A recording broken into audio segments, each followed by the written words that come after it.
C'est pas un terme que j'ai inventé, c'est un terme qui existe, je crois, depuis quasiment la Yougoslavie. J'aimerais qu'on parle de la guerre. Parlons-en. Ton avis sur ce qui se passe en ce moment avec la Russie, avec les États-Unis, avec Trump, avec Kim Jong-un, avec ce qui se passe en Afrique, les flux migratoires, je te laisse commencer. On est en guerre froide 2.0.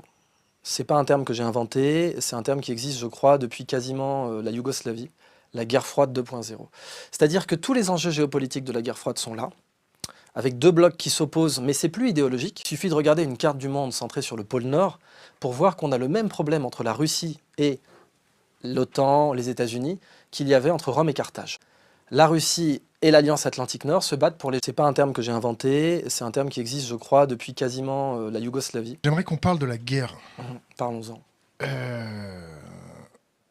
Ton avis sur ce qui se passe en ce moment avec la Russie, avec les États-Unis, avec Trump, avec Kim Jong-un, avec ce qui se passe en Afrique, les flux migratoires, je te laisse commencer. On est en guerre froide 2.0. C'est pas un terme que j'ai inventé, c'est un terme qui existe, je crois, depuis quasiment la Yougoslavie, la guerre froide 2.0. C'est-à-dire que tous les enjeux géopolitiques de la guerre froide sont là, avec deux blocs qui s'opposent, mais c'est plus idéologique. Il suffit de regarder une carte du monde centrée sur le pôle Nord pour voir qu'on a le même problème entre la Russie et l'OTAN, les États-Unis, qu'il y avait entre Rome et Carthage. La Russie et l'Alliance Atlantique Nord se battent pour l'hégémonie, pour l'instant, autour du pôle Nord. Tu as la Chine notamment qui a lancé cette fameuse initiative des routes de la soie arctique. La Chine s'est faite reconnaître comme une puissance arctique, ce qu'elle n'est pas, mais ce qu'elle est du point de vue commercial. Du point de vue commercial, pour elle, ces routes-là représenteraient les nouvelles routes de la soie.